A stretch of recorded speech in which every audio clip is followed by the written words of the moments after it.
The Druid class in Dungeons & Dragons should have unlimited wild shape uses from first level. And I know, that sounds insane, but I'm going to prove to you how this would instantly fix the balance problem the Druid has had throughout its time in 5e, and the problems with the proposed changes in One D&D. And I'm going to hand you the homebrew to bring this better Druid to your table. Hello! Today's video is about Dungeons & Dragons, and specifically about a character from the new movie, Honor Amongst Thieves, that just came out. I'm going to make some assumptions that you know the basics of D&D, and that you're okay with some very minor spoilers about the movie. I do recommend seeing the movie yourself, for the record. It was extremely fun and much better than I had expected, and you can know I'm telling the truth because this is not a sponsored video. Unless, Wizards of the Coast, if you're out there, I'm open, just saying. Anyway, yeah, I won't be spoiling anything significant. I'll mostly just be covering details about how the character Doric, the Druid girl in the movie, uses her abilities and how they compare to the actual game rules. So consider this your official spoiler alert. Minor spoilers, but still. I'd like to think this video is worth watching before or after seeing the D&D movie, and even if you don't intend to see it, if you just like the Druid class in D&D, or know someone who does, I have something cool to share with you that you might be interested in. And if you don't know much about D&D, well, let me know if you'd be interested in resources on learning the game, but I can say for sure there's tons of talented creators who explain the rules way better than I can, like XP Level 3, Play Your Role, Pointy Hat, the Dungeon Dudes, and many more, who I strongly recommend checking out for more D&D content if you don't know them already. So, with that out of the way, let's get into it. You may have just seen the D&D movie or are planning to see it, and you've seen some stuff in it that seems really cool, but wait a second, is any of that really possible in D&D? Well, for the most part, sort of, yes. The movie is relatively faithful and uses real abilities and things from official material, but not everything it does is totally able to be recreated in the game. For me, the thing that stuck out is the Druid. Like, wow, it's so cool how she was able to swap between multiple forms and fly and climb and get tankier, and what was that wrist-mounted slingshot thing she had? That was so cool! Those of you who are familiar with the Druid class might have already caught on to the problem here, but let me lay out the Druid's abilities in 5e and the changes coming in One D&D, and talk about how plausible this all is, and what we can do to make these cool as heck abilities available for you and your players. Hi, editor's note from Future Minty. Yeah, I know that One D&D is like canceled, sort of, but just go with it. This version of the Druid is still going to work for your 5e games, and I guess your 5e plus games, or whatever they call it. Anyway, back to the video. Starting with the 5e Druid. If you're familiar with Dungeons & Dragons, this is likely the version of the Druid you know about the most. Druids are not wizards or clerics, paladins or sorcerers. They are the very forces of nature themselves. Unlike other caster classes, they embody the forces of nature that they wish to protect. And no, this doesn't mean you're just a harmless tree hugger obsessed with grass. Remember that fire, lightning, tornadoes, floods, and even death are all natural things, and Druids can embody various aspects of them. Typically, when someone plays a Druid in Dungeons & Dragons, there's a few roles you can fill based on the subclasses and spells you take and what you as a player want to do. Druids can be control spellcasters with AoE and utility abilities. They can be good healers, up there with clerics and paladins and their ability to heal. And then we come to the ability that I'm going to be talking about the most today, and yes, you guessed it, that's Wild Shape. Druids can fill the role of one of the best tanking classes in the whole game by shifting into big, tanky animals such as bears that can absorb lots of damage and dish a lot back out, all while having a nice, safe, separate health bar that effectively doubles or even triples their HP, or more in some cases. Now, not every class needs to be capable of filling every role, but across most forms of fantasy and fiction, Druids are always flexible characters. In World of Warcraft, they can tank, DPS, or heal. In Dungeons & Dragons 5e, they have subclasses for tanking, the Circle of the Moon, spellcasting, Circle of the Land, and healing, like Circle of Dreams. Plus many more mixtures like the unique Stars Druid and Wildfire Druid, which happen to be two of my favorites. The way 5e accomplishes this is by, like I mentioned, having the Druids use Wild Shape to gain an entire stat block of a beast. including its HP. So, for example, if your druid only has 15 HP at level 2, that probably doesn't sound very tanky, but now you can shift into a wolf. And that wolf has 11 HP, so now your effective HP becomes 26. And oh wait, you're not done there. You can go ahead and shift into a wolf a second time, because you have wild shape twice per short or long rest, and that's another 11 HP. And now suddenly at level 2, your character has an effective 37 HP.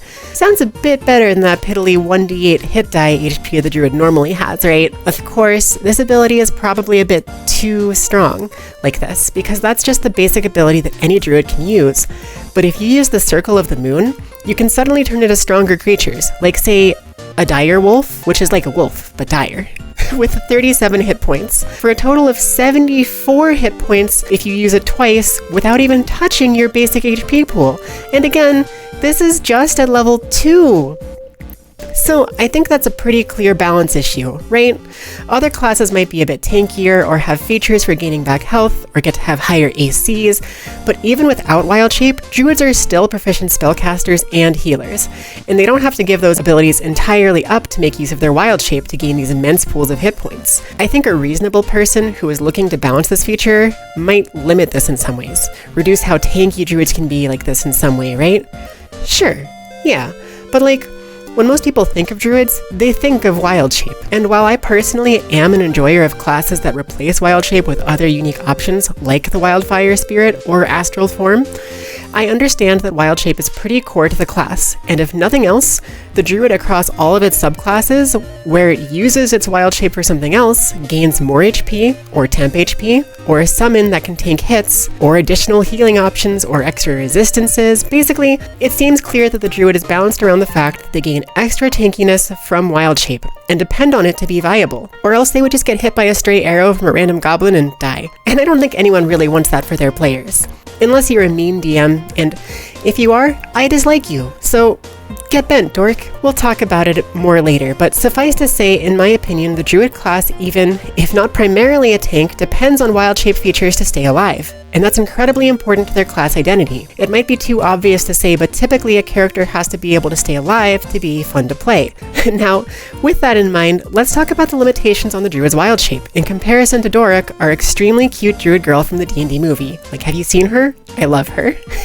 Doric is a druid who fights primarily by swapping rapidly in and out of forms like an owlbear, or a falcon to fly, a mouse to skitter away, or a spider to climb. And additionally, she's got a cool wrist-mounted slingshot she uses when she's in need of a ranged attack or not in her wild shape. But primarily, she fights by wild shaping. Compared to D&D 5e, and we can see the problem right away, right? In D&D 5e, you're only allowed to shift into a different animal twice, and each time you change forms, it uses up one of your 2 available uses of the ability. Plus, you're only allowed to become beasts in the monster manual, so an owlbear, which is a monstrosity and not a beast, would not be available as a form to her. One scene in particular demonstrates the problem very well, where Doric becomes a fly to spy on someone, then when found out, becomes a rat to run away, then a spider to climb up a wall, then a falcon to fly away after jumping out of a window, then a goat to blend in again, and then a deer to run away.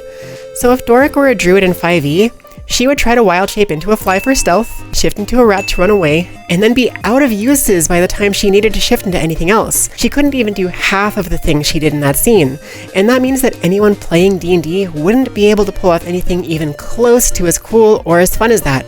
At least not until 20th level. Now, as you probably know, One D&D is a new system coming out that is meant as a definitive update to the 5e system. And maybe they fixed this, right? Wizards of the Coast was behind the movie and this new system, so surely they worked together to let this fantasy of being a druid a reality, right? Alright, well, you'd be partially right for thinking that, but also very, very wrong. In One D&D, the druid had a massive change to how they work, and of course, the biggest change is to our feature of the day, wild shape. So what did Wizards of the Coast do to fix the issues with wild shape? Well, they completely gutted the ability entirely. No longer do you become beasts from the monster manual with unique abilities, but instead you become a generic beast of the land, beast of the sea, or beast of the sky, with a set block of abilities. And what's up with the HP? Did they give you a set amount of HP for each beast so that it's more balanced or something? No, sorry, your HP is unaffected by wild shape now. Wait, what? No, yeah, you heard me right. Wild Shape gives you no extra HP anymore. And to make matters worse, your AC while in Wild Shape is 10 plus your Wisdom modifier. So you can't change into a form with a higher AC or anything either. It's always going to be the same flat number. It might be slightly better than your AC when you're not in Wild Shape, depending on the dexterity and armor you have, but sorry, yeah, the One D&D Druid has no armor proficiencies at all anymore, either. So even the baseline Druid without Wild Shape is just worse now. I mean, I guess it makes sense. If they didn't do this, then the Wild Shape would always be worse than just wearing armor, right? No, that's dumb. This is an insane decision. Maybe they needed to be nerfed from the 70 plus HP at level 2, but this is just stupid. I get what they were going for, but they sorely missed the mark in my opinion. And a little later, I have what I think is a great suggestion that should fix their issues entirely. Foreshadowing. Back to the One D&D Druid though. The beasts are also limited on size. You can be small, medium, or large, but not tiny or smaller. So if you want to be a spider, sorry, you can't do that until level 11. Want to turn into a fly? Gated behind level 9 for flying and level 11 for tiny. Also, if you want to stay tiny for longer than 10 minutes, sorry, but you can't. Also, if you want to try and do like a poisonous spider bite while tiny, sorry, it does half damage. The nerfs keep coming, and wait a second, tiny doesn't even go down to the size of a fly. Tiny covers 6 inches to 1 feet large creatures, so if you want to become an earthworm like Doric does in the movie, you can't do it at all. It's just completely not allowed. Oh, okay, sorry. I didn't mean for this to be an entirely negative video. If you like the One D&D rules, I'd love to hear why you think they make sense in the comments below, because I truly, genuinely can't understand them. And the general sentiment online seems to be negative as well. Okay, enough of that though. Let's talk about some positives. Alternating forms. One D&D has added a feature at level 13 called Alternating Forms, and this is seemingly designed to bring the Doric character fantasy into the game. The feature reads, you can now rapidly shift between a wild shape form and your normal form. If you're in a wild shape form, you can switch to your normal form as a bonus action, and you can then switch back into that wild shape form within the next minute as a bonus action. Neither switch expends a use of wild shape. This is amazing! This feature fixes the Druid entirely. I am genuinely not exaggerating. Well, almost. It's so close! Think about it. With this feature, Wild Shape lasts for a number of hours equal to half your Druid level, which means at level 13, you can stay wild shaped for 6 hours, and during this time, you can swap to your normal form, cast a spell or move or whatever, and then swap back to a new form. Wait, what? Let's read that again. If you're in a wild shape form, you can switch to your normal form as a bonus action, and you can then switch back into that wild shape form within the next minute as a bonus action. Oh, that's disappointing. It's so close. It's so close. If it let you swap into any new wild shape form, that would be perfect, but it forces you to go back to the form you were in before. So this means if you change into a fly, then into a rat, that's still both of your wild shape uses. If you change into a fly, then back into yourself, you can then turn into a rat, but that's also all of your wild shape uses, because you're using a different wild shape form. Come on, Wizards, it's right there! The answer is right there, you have given it to us!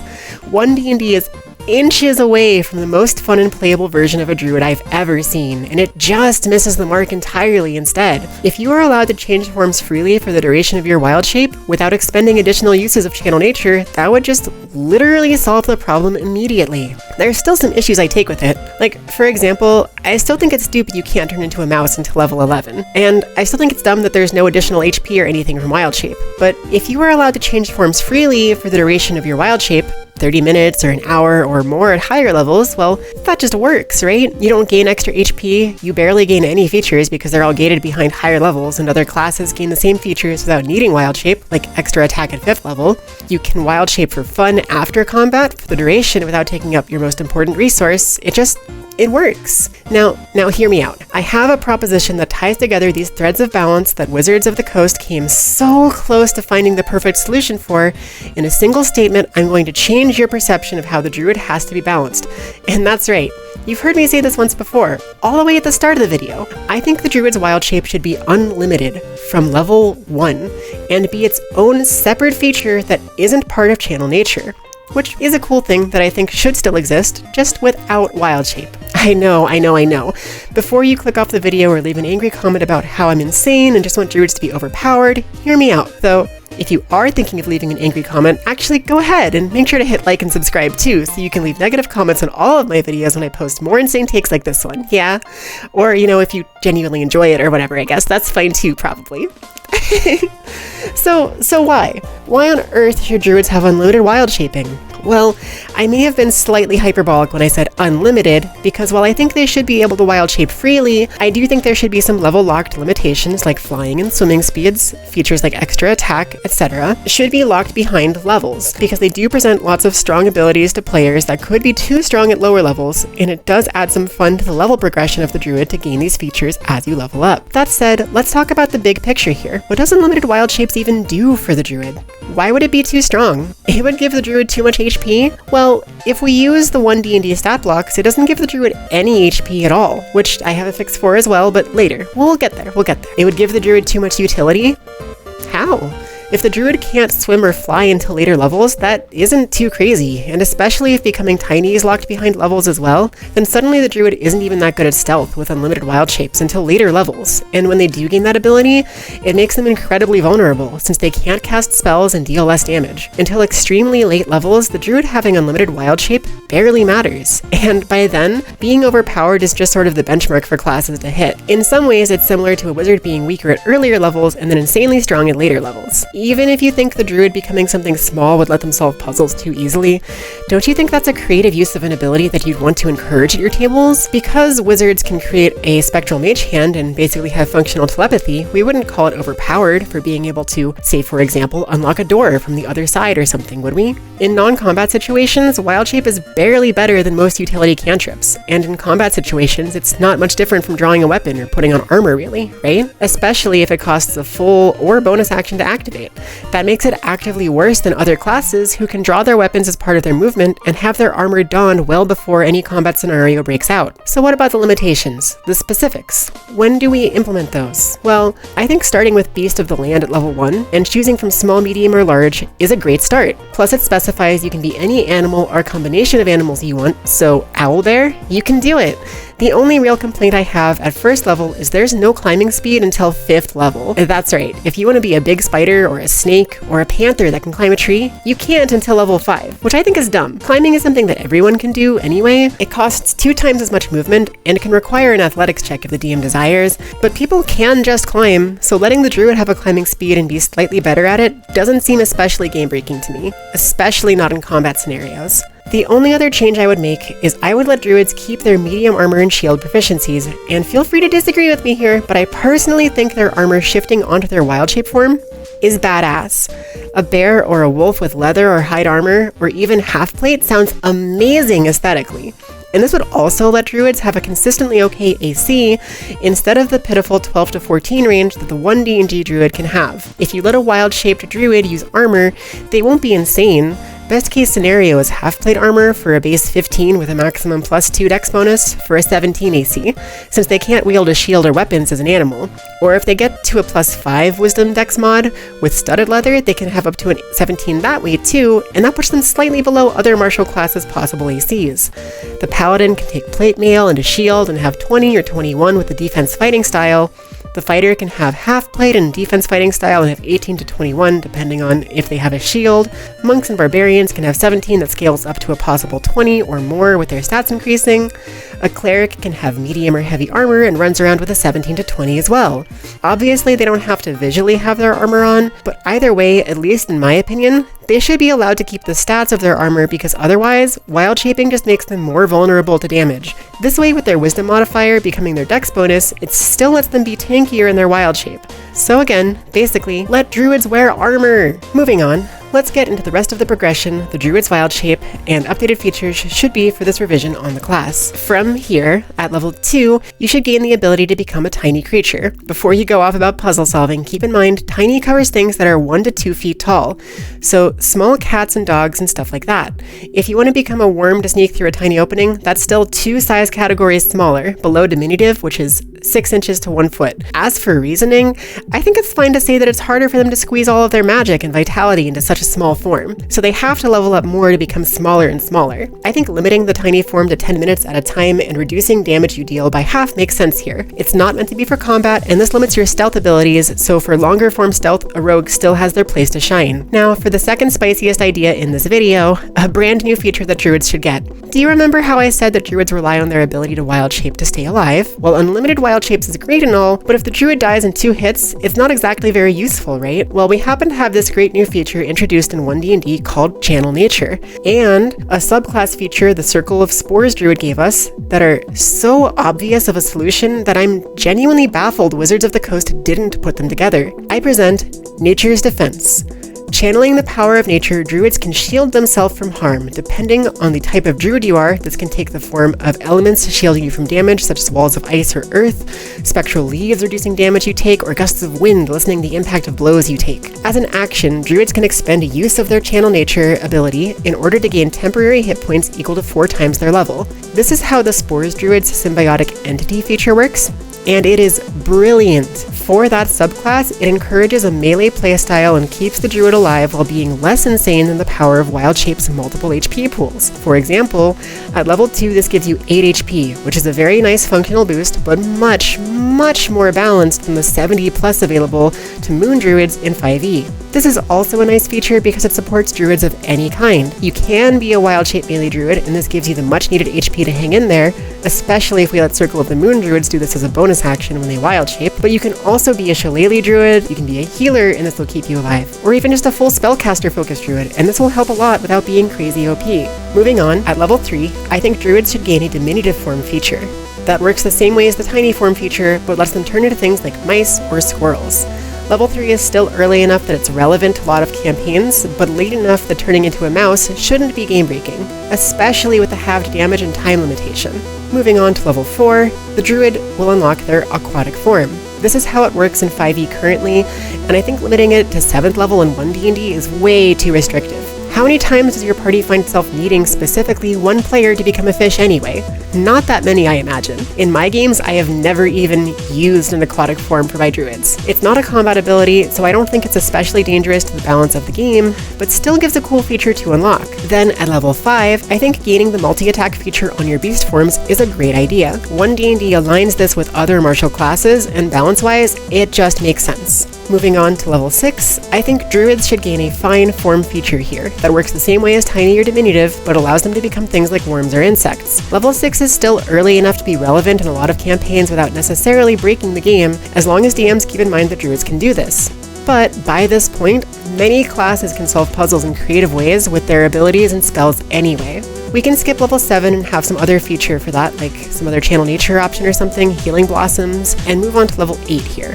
The druid's wild shape becomes truly unlimited at level 8, where they unlock their aerial form. This is when they gain a fly speed in 5e, and 1 level sooner than the 1D&D playtest gives it to them. Keep in mind, a druid could always just use their 4th level spell Polymorph to shift into a flying creature anyway, so it seems silly to prevent them from using wild shape in this way. After this point, the features of the class can be normal features druids gain, maybe with a few small tweaks here and there, but in general, they're mostly okay to me. Even druids who don't focus on wild shape vastly benefit from Nature's Defense scaling as they level up, and subclass features and Channel Nature can be used to add cool options for druids who prefer to not use wild shape. But this video is getting a bit long, and it's about playing a wild shape druid anyway, so where were we again? Right. I was about to suggest we take a look at the character we're looking at today. So let's review what we've got so far. Let's say that Doric is our golden ideal for our druid player experience. Let's say she's a level 8 druid, and Circle of the Moon for good measure to make sure that wild shaping is a bonus action. Now, let's run through that scene again that we couldn't do before, shall we? Doric turns into a fly to spy on the bad guys and gets found out. So she bonus action swaps to a mouse and scuttles away with a +4 AC for being diminutive so that everyone missing their attacks makes sense, and then takes the dash action to move further. Then on her next turn, she reaches the wall and uses her bonus action to turn into a spider, takes the dash action to climb up the wall, and jumps out the window. This uses up her movement, so she gets to her next turn and uses another bonus action to change into a hawk and begins flying away. The enemies make ranged attacks with disadvantage because she can take the dash action with her 40-foot flying speed and get 80 feet away. So the attacks miss, or maybe she's unlucky and one hits and forces her to land. Either way, she lands and turns back to normal, sees she's still being hunted and shifts to a goat to blend in, gets caught, and then shifts to a deer to run away. Wow. That was all possible now, thanks to unlimited wild shapes. She was still in danger with how many attacks were sent at her, and she probably had to make a handful of skill checks for perception and stealth, some of which she still failed. But ultimately, she was able to get away, just barely. A creative use of your druid's signature ability with high risk and high reward. That's great and all, but man, it would be such a pain to write all of that down into a class sheet, and that doesn't even get into the wrist-mounted slingshot she uses. It's really a shame there's so much work that has to be done to get this theory up and running in a D&D game. Psych! I did it for you! It's available in the description of this video for the price of free! Check the description for the fully written out Druid Rework to run in your games, plus the wrist-mounted slingshot. Crazy, I know, but hey, I'd like to once again give a shout out specifically to the Pointy Hat YouTube channel that gave me the lovely idea of making a video like this, and capping it off with a piece of D&D homebrew content to give to players and DMs alike. It really is a big part of what inspired me to do this in the first place, so thank you. And make sure to go check out their channel too for more D&D content. They're really fantastic. And that's it. The Druid is my favorite class in D&D, so I really adored Doric in this movie, but I just absolutely needed to make a homebrew rendition of the Druid that would bring her character fantasy to life, and so I thought, hey, why not share it with all of you? I hope you enjoy it, and if you plan to use this, or do use this, I would absolutely love to hear any fun stories you have to share in the comments, and wow, thanks for watching this whole thing. It was pretty long, longer than I meant for it to be, but genuinely, from the bottom of my heart, thank you for watching, and I hope you enjoyed it. I'm not sure when the next time I'll make D&D related content will be, but if you liked this video, it helps me to know I should make more if you like and comment telling me as such. As a DM and a player myself, I have tons of love for D&D that I would love to share with you all, so if there's an interest for it, I absolutely will do more. Stay hydrated, and have a great day. Goodbye!